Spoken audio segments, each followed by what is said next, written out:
The time is 11:55.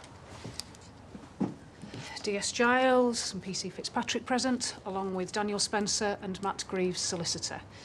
So, yesterday, what was the plan, Mr. Spencer? There wasn't a plan. Mrs. Sawyer discovered you outside her husband's room. What were your precise intentions? I was concerned. I wanted to check on him. Just because I did what I did to protect myself doesn't mean I can't feel bad for him getting hurt. He had it coming. He had it coming, and I'd do it again. From a statement by the victim's wife. Do you recall shouting this at Mrs. Sawyer in a hospital corridor yesterday? I don't know. What, you don't know if you remember, or you don't know if you shouted it? Because to be fair, you did quite a lot of shouting. And according to witnesses, you didn't sound like a man primarily concerned with Mr. Sawyer's well-being. You didn't know I'm doing you a favour, right? You brought your bail conditions, simple as. You did explain this to him, he knows, doesn't he? And now, instead of me slamming you in a cell, I'm giving you a chance to explain yourself. So, he had it coming, and I'd do it again. Explain. When you told Mrs. Sawyer you were sorry, what did you mean? Sorry he was hurt. Sorry you'd hurt him? I never said that.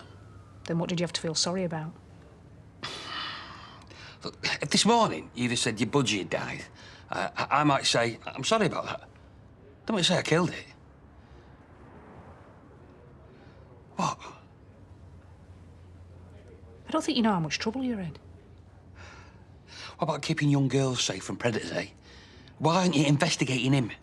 We have. Well? And we found nothing on Mr. Sawyer's devices to suggest he's broken any laws. Nothing? What about his messages to Amelia to start with, eh?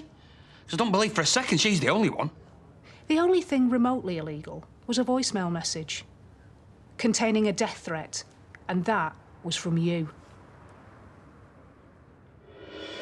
You've checked his computers? We have done this kind of thing before, Mr. Spencer. Oh, yeah, and you get everything spot on, don't you? You know the way he's been behaving around my daughter is wrong. You know that. It wasn't illegal. All right. So you wouldn't be bothered then if he came round perving around your daughter? Perving around. You see, every time you tell me how sorry you are for what you did... Please demonstrate on the recording where my client accepted moral responsibility for this outcome. I seem to remember that all he said was, he's sorry it happened. Perving around doesn't make you sound very sorry. And he had it coming, and I'd do it again doesn't sound much like self-defence. Well, I did him again to defend myself. Is there anything else you want to tell me?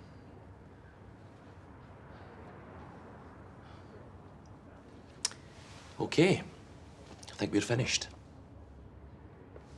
Of course I'd be bothered. Any parent would.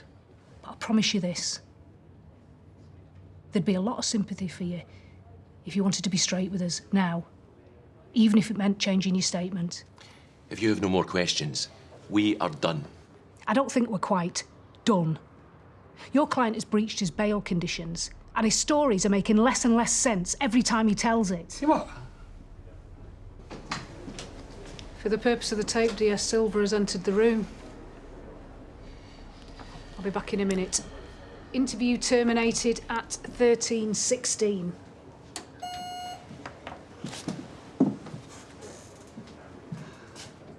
Interview terminated? How many times can they keep doing this, dragging it out? 1:15 already. It's no wonder I'm starving. I'll have to call Amelia. Let her know I'll be home in a sec. What? Dan, listen to me. I don't want you to panic. I'm not panicking. Why have you been weird all of a sudden? And him and all. Why don't we just both of us wait and see what she has to say when she comes back in after our phone call? She never said she was taking a phone call. How do you know what she was doing? And why'd you keep eyeballing each other? What is it? Mr. Spencer, charging you with GBH. What? You're joking?